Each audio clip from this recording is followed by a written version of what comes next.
नदी के किनारे, गंगा के किनारे, जमुना किनारे, नर्मदा किनारे, जिस नदी किनारे हो उसी नदी किनारे बैठ करके भगवान का चिंतन करना चाहिए। भगवान के स्वरूप का, भगवान की लीलाओं का चिंतन करना चाहिए। उस क्षेत्र में जाने का वो फल होता है। आप अन्य कई जगहों से पाप करके जाते हो, पुण्य क्षेत्र में नष्ट हो जाता है। मगर पुण्य क्षेत्र में जो आप पाप करते हो तो वज्र लेपो भविष्यति, वो कभी मिटने वाला नहीं हो जाता। इसलिए कभी भी धर्म क्षेत्रों में कम से कम जहाँ जाना है अन्य जगह जाओ, और अपने जो धर्म क्षेत्र हैं, जो अपने तीर्थ हैं, जो अपने स्थल हैं, उनको कम से कम बचा के रखो, उनको जो है कम से कम संवार के रखो। उनकी जो महत्ता, जो उनकी गरिमा है, वो जो अस्तित्व है, उसको बचा के रखो, उसको नष्ट ना करो। यही सब लोगों से प्रार्थना है, विनती है। और घूमने के बहाने नहीं, भगवान का चिंतन और भगवान का मनन और भगवान का संकीर्तन करने के बहाने से तीर्थ स्थान पे जाना चाहिए। तो क्या करने जाना चाहिए? भगवान का श्रवण कीर्तन मनन इत्यादि कराने जाना चाहिए। अच्छा, 3 प्रकार से शुद्धि मानी गई है। 3 प्रकार से शुद्धि बताए हैं शिव महापुराण में। 3 प्रकार की शुद्धि बताई गई। कौन सी? मन की शुद्धि किससे होती है? ध्यान से। ध्यान करने से मन की शुद्धि होती है। और वाणी की शुद्धि किससे होती है? भजन गाने से, जप करने से, संकीर्तन करने से। किसकी शुद्धि होती है? वाणी की शुद्धि होती है। और शरीर की शुद्धि किससे होती है? उपवास से। उपवास से शुद्धि किसकी होती है? शरीर की शुद्धि होती है। तो मन की शुद्धि किससे? भूल गए सब? अभी बताते जा रहे हैं, 2 मिनट तक खत्म। मन की शुद्धि होती है ध्यान से, वाणी की शुद्धि होती है जप नाम से, और शरीर की शुद्धि होती है उपवास से। ये 3 प्रकार की शुद्धि बताई गई है। अच्छा, आगे बहुत सुंदर वर्णन है। आगे बहुत सुंदर वर्णन किसका? सदाचार का। सदाचार कहा, आचारः परमो धर्मः। अच्छा, कहेंगे आचार क्या है? तो भैया कहा गया है जो हमारे महापुरुष हैं, जो हमारे ऋषि मुनि हैं, जो हमारे महात्मा हैं, जो हमारे ग्रंथ हैं, जो हमारे पुराण हैं, जिस मार्ग में चलने के लिए कहते हैं, उन मार्ग में चलो, वही आचार है, वही सदाचार है। अच्छा, आचारहीनम न पुनंत वेदा। पुनंत मतलब पवित्र करना। आचारहीन व्यक्ति को वेद भी नहीं पवित्र कर पाते, ये भी बात है। तो आचार परमो धर्म। इसलिए हमें अपने महापुरुषों के, महात्माओं के, धर्म शास्त्रों के, पुराणों के कहने पर ही हमें अपना आचरण करना चाहिए। और हमारा जब आचरण शुद्ध होता है तब हमारा मन पवित्र हो जाता है। और जब हमारा मन पवित्र होता है तो उस मन में भगवान अपना घर, क्योंकि भगवान को क्या साफ सुथरा घर ही अच्छा लगता है। आप ही बताओ, आप कहीं जाओगे और आपको घर गंदा मिले तो आप वहां बैठना पसंद करोगे? करोगे? नहीं करोगे ना। ऐसे परमात्मा है, और परमात्मा का घर कहाँ? मन मंदिर में भगवान वास करते हैं। और जिसका मन निर्मल होता है, जिसका मन साफ होता है, पवित्र होता है, भगवान उसी के मन में और उसी के मन में अपना घर बना लेते हैं और उसी के मन में वास करने लग जाते हैं। भगवान को भी घर की आवश्यकता है, तो वो क्या ढूंढते हैं? मन की शुद्धि ढूंढते हैं कि मन आचरण करने से क्या होता है? मन की शुद्धि होती है। इसलिए अपना आचरण बहुत सुंदर होना चाहिए। क्या कैसा होना चाहिए? आचरण क्या होता है?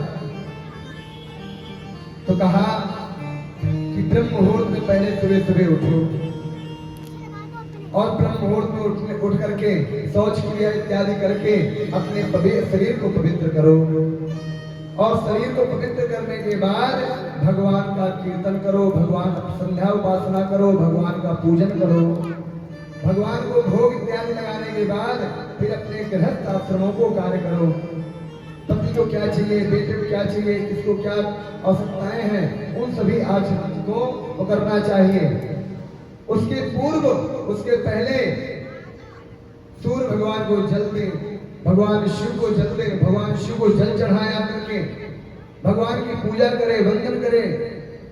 अपने घर में गाय की रोटी निकाले, भगवान जो है माता गाय को रोटी खिलाए, है ना। और रोटी खिलाने के उपरांत फिर अपने गृहस्थ आश्रमों के कार्यों को निवृत्त करो। वैसे देखो, इसमें कोई संशय नहीं है, सबसे श्रेष्ठ कोई माना गया है तो धर्म जो है गृहस्थ आश्रम माना गया है। गृहस्थ आश्रम सभी धर्म आश्रमों का जन्मदाता है।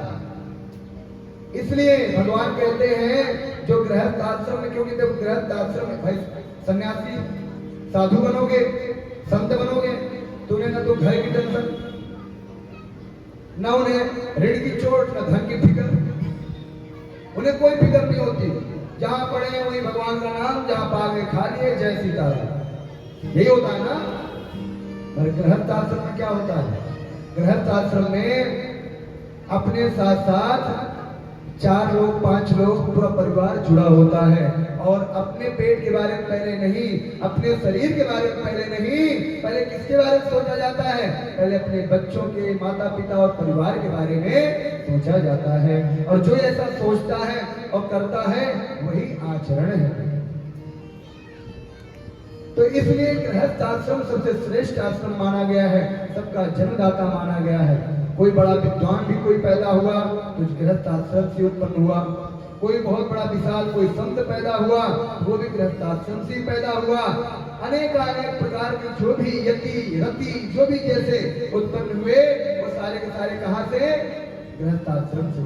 इसलिए गृहस्थ आश्रम, भगवान कहते हैं कि आप गृहस्थ आश्रम में हो भाई, कोई बात नहीं है, मगर भगवान ने हमें क्या दिया? पूरे के पूरे 24 घंटे दे रखे हैं। और उन 24 घंटों में मात्र हमें भगवान कहते हैं एक घड़ी, आधी में पुनियाद, तुलसी संगत साल की हरे कोट अपराध। क्योंकि देखो, परिवार का परिपालन करने के लिए, परिवार चलाने के लिए अनेक प्रकार के कभी दुर्भाग्य भी हो जाते हैं, कोई अपराध भी हो जाते हैं। तो वो कैसे दूर होते हैं? भगवान का कीर्तन करने से, भगवान का पूजन करने से। इसलिए भगवान कहते हैं कि एक घड़ी आधी में पुनियाद। जितना समय मिले भगवान के प्रति पूरा समर्पित होकर के, गृहस्थ आश्रम में रह करके हमें जो है क्या करना चाहिए? भगवान के प्रति समर्पित हो जाना चाहिए। ये क्या है? ये सदाचार है, आचरण है। उसके बाद हमारे घर में कोई ब्राह्मण आ जाए, हमारे घर में कोई साधु आ जाए, कोई संत आ जाए, गौ हो, कन्या हो, उसका आदर करो, सम्मान करो। तुम्हारे घर में पधार रहे हैं सब, तो उनका पूजन करो, उनको जो यथाशक्ति यथाभक्ति अपना जो सहयोग जो है, अपना सेवा प्रदान कर सको, वो सेवा प्रदान करके उनका स्वागत करो, उनका सुंदर भोजन इत्यादि कराओ। इसे क्या कहते हैं? आचरण कहते हैं। मगर अब आजकल जो नई शादियां होती हैं, वो परिवार में ससुराल कुछ किसी को नहीं जानते। वो जानते हैं किसको? अपने पति। नहीं, ये गलत है। कहा गया जैसे तुम्हारा इष्ट एक है, तो वैसे ही जैसे सभी देवताओं का आप सम्मान क्या करना चाहिए? मंदिरों में जाओ तो सम्मान सबका करना चाहिए। अच्छा, आपके इष्ट कौन है? भगवान कृष्ण है, तो कहे भगवान भोलेनाथ के पास गए और कहे हे भोलेनाथ, खूब बढ़िया पूजा की विधि विधान से, खूब मन से पूजा किए, मन लगा के पूजा किए। और भगवान भोलेनाथ से जब मांगने की बारी आई, तब क्या मांगे? हे भोलेनाथ, आपके तो कृष्ण जी बहुत करीब में होंगे, है ना, बहुत करीब में होंगे, तो ऐसा करो प्रभु, कोई ऐसा माध्यम उनको जाके संदेश पहुंचा प्रभु, ऐसा कोई माध्यम बन जाए कि उन कन्हैया आकर के मुझसे मिले। तो आपने पूजा किसकी की? भगवान शिव की। और आपने फल स्वरूप में मांगा किसे? अपने इष्ट को, अपने आराध्य को, है ना। अपने इष्ट को मांगा, अपने आराध्य को मांगा, तो आपकी पूजा का फल कहाँ गया? आपके आराध्य के उसमें, है ना, गया ना। तो ऐसे ही जब आप अपने ससुराल गए तो वहां सम्मान सबका करना चाहिए। जो साथ भाई एक परिवार छोड़ बिटिया जाती है तो दूसरे परिवार में जाती है, दूसरा परिवार ही तो मिलता है ना उसे। भाई माँ की जगह माँ मिलती है, पिता की जगह पिता मिलता है। वो हम रिश्ते नाते अपने तौर तरीके से अपने हिसाब से बनाए। नहीं, माता ने जो है, माता सीता ने सब दिन लक्ष्मण जी को क्या कहा? भैया लक्ष्मण कहा ना। और हम क्या कहते हैं? देवर। अरे देवर, तो तुम देवर से क्या मान रहे हो? भाई वर दे, देवर नहीं। नहीं, क्या कहा? कन्या बिटिया एक घर छोड़ के जाती है तो दूसरे घर में उसको वही रिश्ते मिलते हैं। सास ससुर, अरे सास ससुर की जगह ये लगाओ कि मेरी माता है, ये मेरे पिता है। जो आप देवर कहते हो, ननद कहते हो, तो वहां कहते हो कि मेरी जो है, ये मेरा भाई, भाई की तुल्य मानो एक रिश्ता, भाई की तुल्य मानो कि भाई की जगह मिल रहा है ना वो, और बहन की जगह में जो है आपकी ननद मिल रही है। तो ये जो है इल्ला शब्द है ना, जो इंग्लिश में बोलते इल्ला, इल्ला लगा रहा है, फादर इल्ला, मदर इल्ला। तो इल्ला इल्ला हटा दो, सीधे सीधे माता पिता भाई बहन इत्यादि सब स्पष्ट निकल के बाहर आ जाए। और जब जिस दिन आपने इल्ला का बिल्ला हटा दिया ना, उस दिन जो है रिश्तों में कभी कड़वाहट नहीं आएगी। ये सत्य बात है, कभी रिश्तों में कड़वाहट नहीं आएगी और सब दिन निरंतर प्रेम बना रह जाएगा और प्रेम बना रहेगा, है ना। तो किसी जैसे बिटिया किसी घर जाती है तो वहां क्या उसका पति तो पति के पीछे जा रही है, तो स्वाभाविक रूप जो पति का रिश्ता है वो तो किसी के साथ हो नहीं सकता, नहीं हो सकता ना। वो तो पति का तो पति के साथ ही है, मगर वो सम्मान सबका करती है, उसका व्यवहार सबके प्रति अच्छा होना चाहिए। इसे क्या बोला गया? सदाचार बोला गया। इसे क्या बोला गया? आचरण बोला गया। ऐसा आचरण होना चाहिए। ये आचरण की कहानी चल रही है अभी तक। आचरण कैसा होना चाहिए? आचरण ऐसा होना चाहिए। और आचार परमो धर्मः, आचरण ही परम धर्म है। ये हमारे शास्त्र, हमारे ग्रंथ, हमारे पुराण कहते हैं।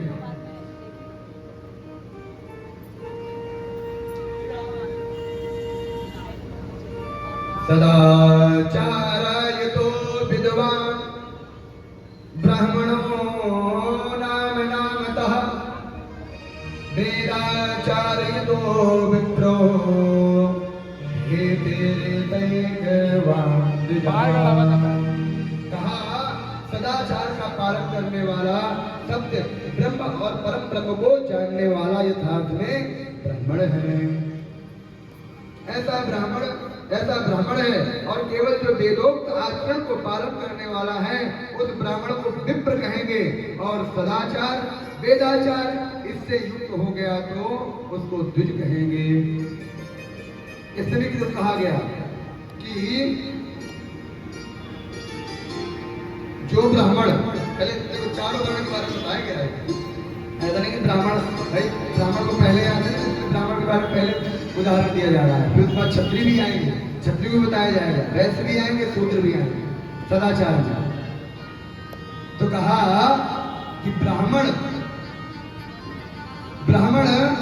खूब वेद युक्त होकर के रहे, मगर वो जो है क्या करे, किसी राजा का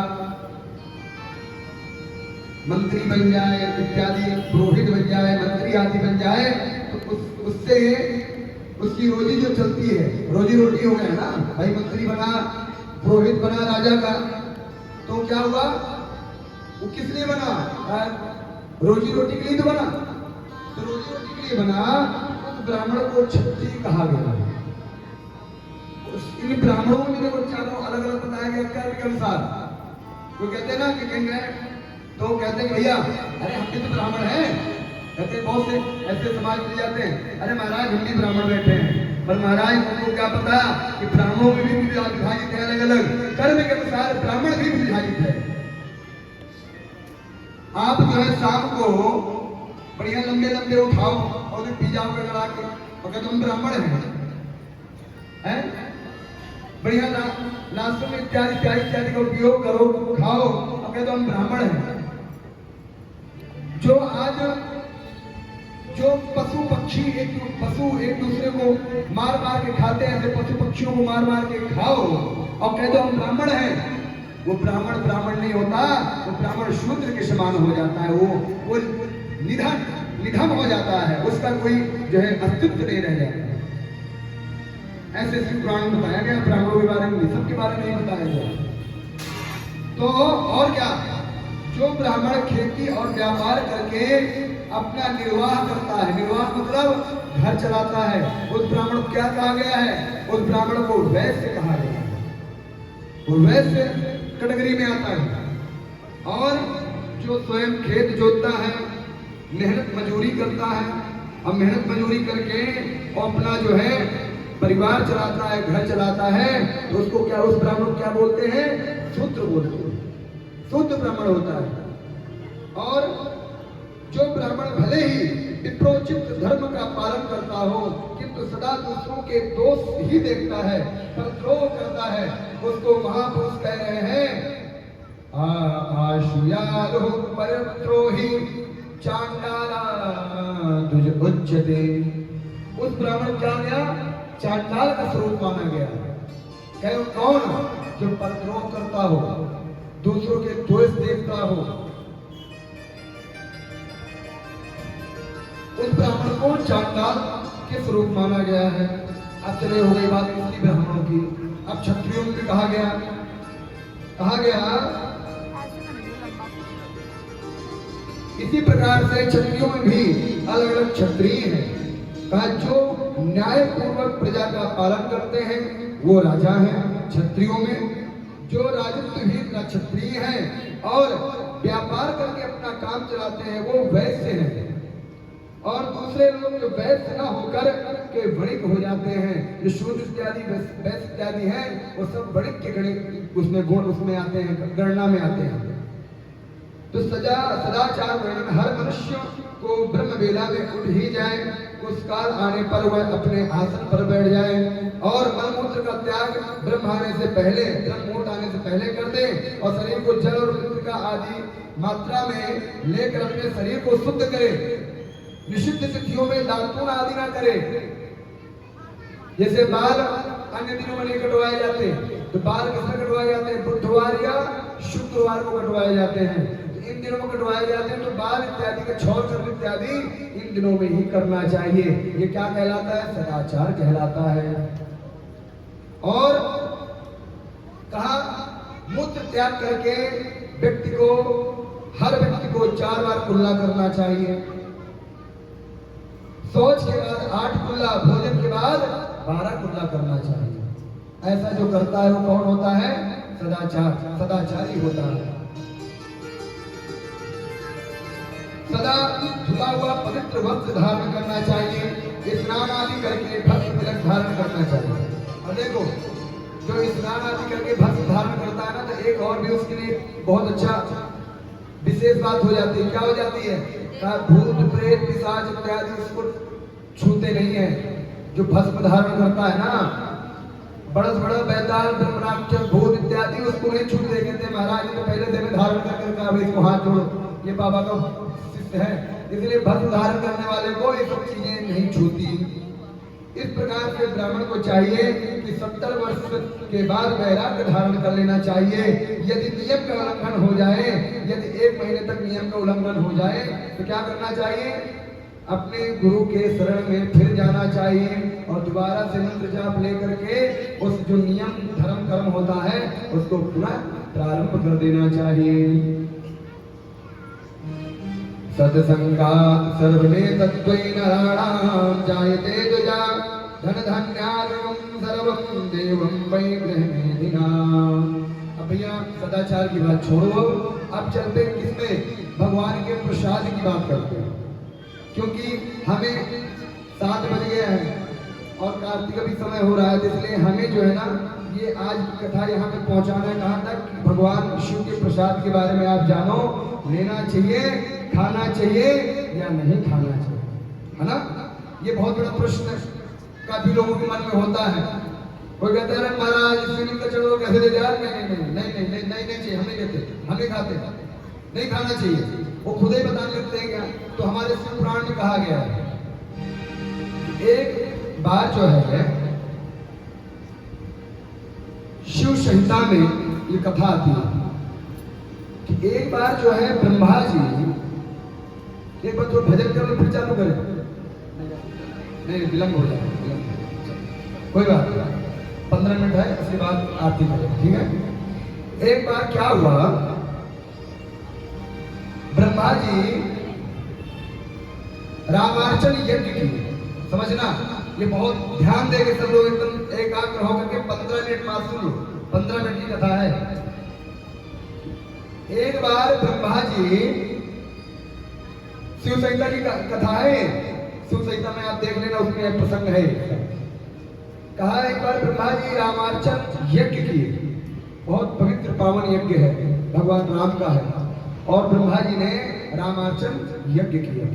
और जब यज्ञ किया, रामार्चन यज्ञ किया, तो उसका प्रसाद, जो भाई कोई भी यज्ञ होता है तो आप लोग बुलाते हो ना सबको कि भैया आ जाना, प्रसाद भंडारा है। अभी यज्ञ के बाद हमारी इस अनुष्ठान, इस कथा के बाद 8 तारीख को विशाल भंडारा है, तो उसमें सभी लोग आमंत्रित करेंगे, आप सब लोग भी आमंत्रित करें, बुला कराना आप सब लोग बढ़िया खूब जोर तोड़ से, तो प्रसन्नता के साथ इसका भंडारा और पूर्णाहुति करेंगे। तो इसलिए ब्रह्मा जी जो है क्या किए कि यज्ञ किए, रामार्चन यज्ञ किए। रामार्चन यज्ञ किए तो उसका प्रसाद की ड्यूटी किसको निभाई दी गई। जैसे हमारे अभी प्रसाद की ड्यूटी हमारे संजय जी को दी गई, संजय अरोड़ा जी को। बहुत भगवान के अनन्य भक्त हैं, बहुत अच्छा उनका मैं देखता हूँ, ध्यान उनका भगवान में निरंतर भक्ति भाव में लगा रहता है। तो संजय अरोड़ा जी को हमारे प्रसाद की ड्यूटी दी गई है। तो ब्रह्मा जी ने यज्ञ किया, रामार्चन यज्ञ किया, और उसके प्रसाद वितरण की ड्यूटी किसको दे दी गई, नारद जी को। कहा नारद जी आप प्रसाद सबको पहुंचाओ। अब नारद जी प्रसाद लिए और गए भगवान शिव के पास और कहा प्रभु ये रामार्चन यज्ञ का फल है, प्रसाद है, इसे ग्रहण करो।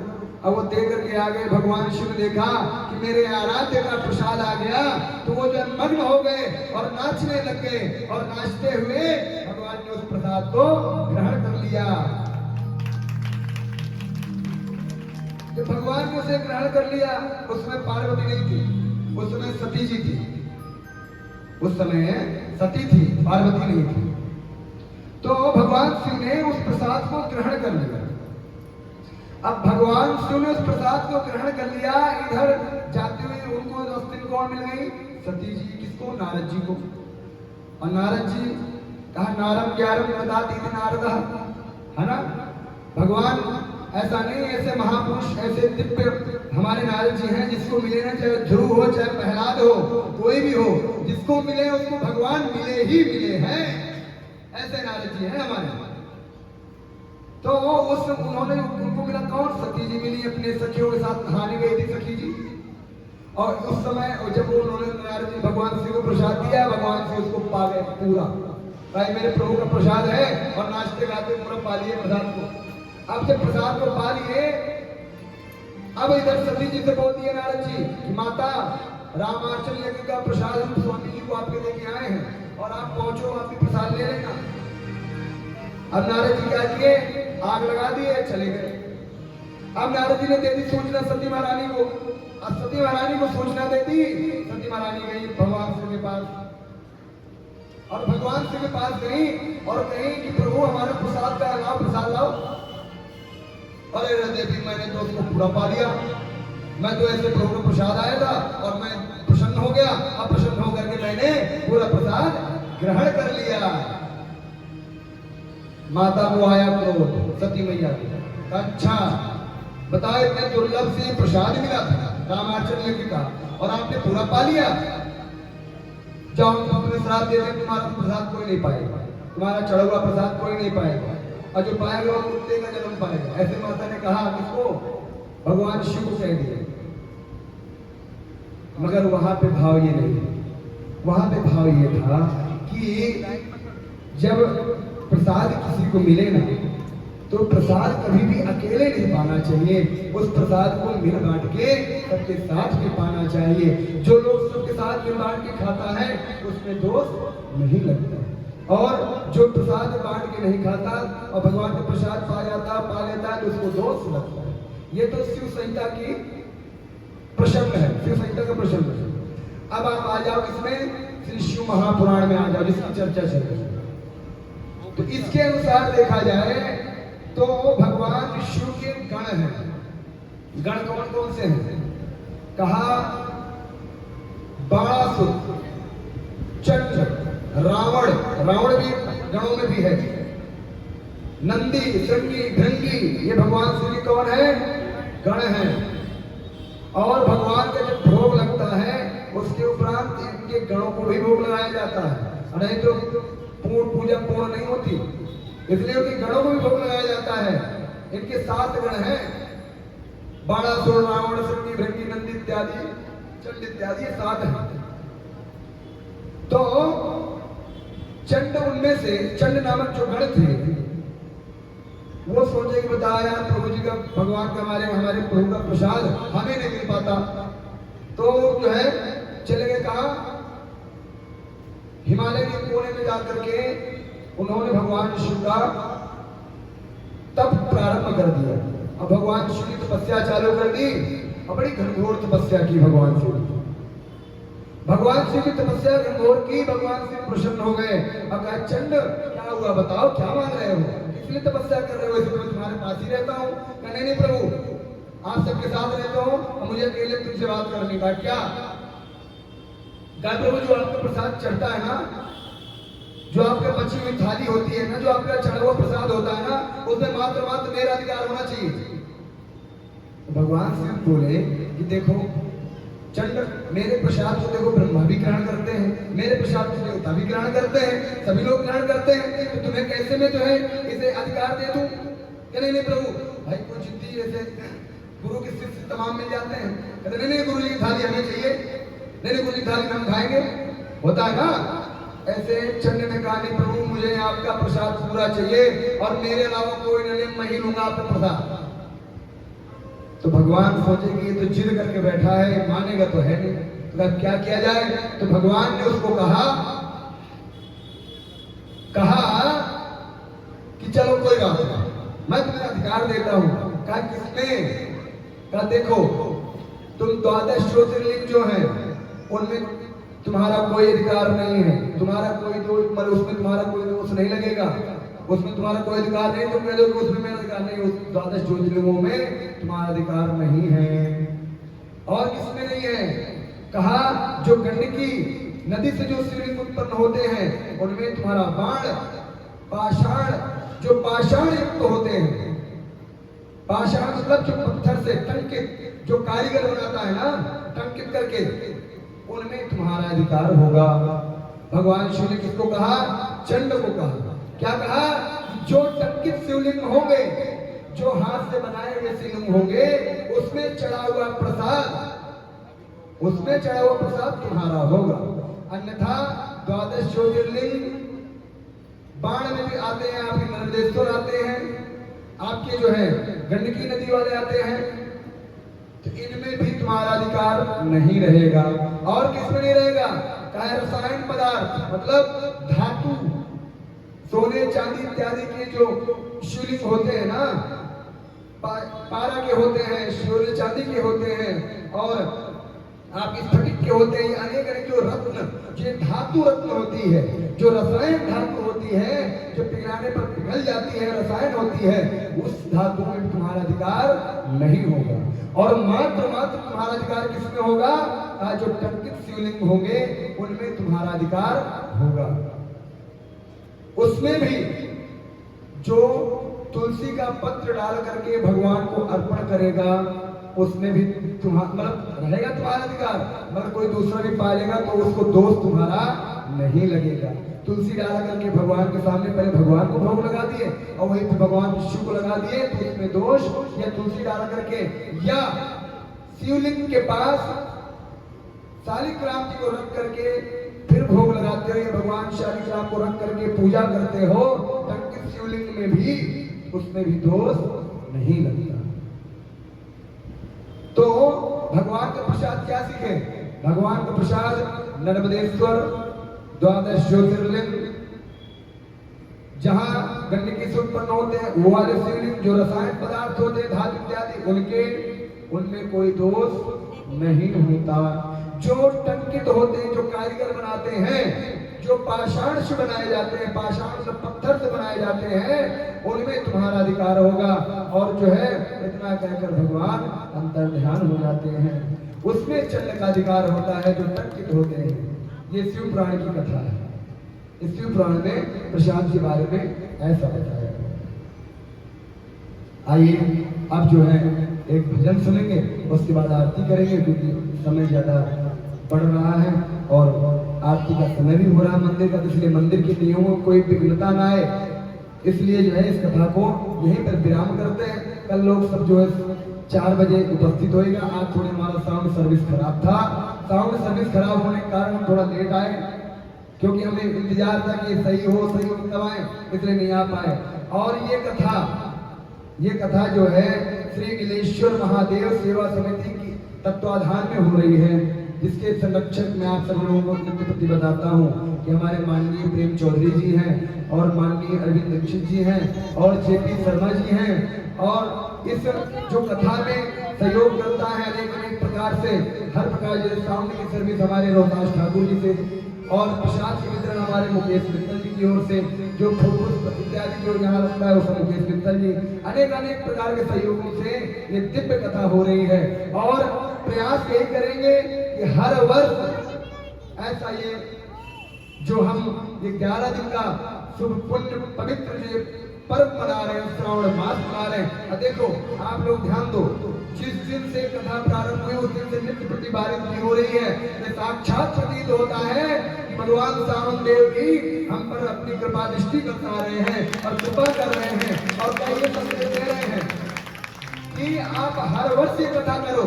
हर वर्ष जो है आप जो है भगवान शिव की चर्चा जहां तक जन तक, जहां दूर तक, जहां तक हो सके वहां तक पहुंचाओ, वहां तक पहुंचे। तो आइए सभी लोग भगवान शिव को नमन करते हुए उनके भजन का श्रवण करें, उसके बाद आरती का आनंद लें।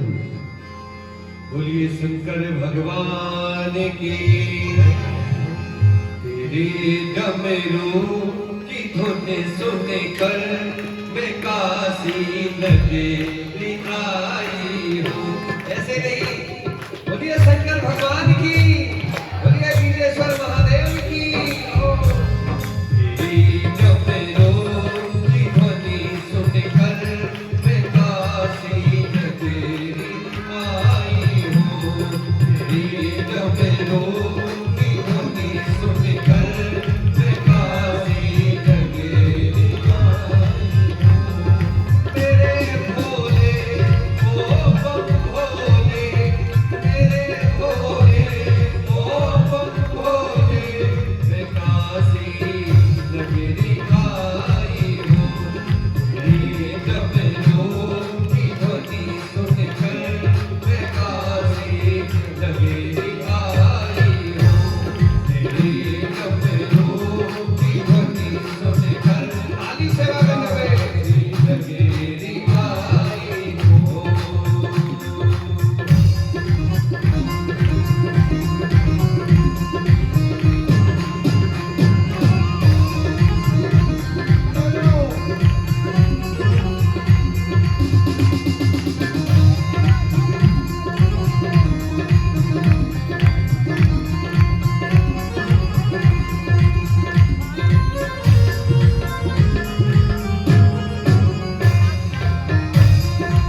भजनी सुन कर मैं काशी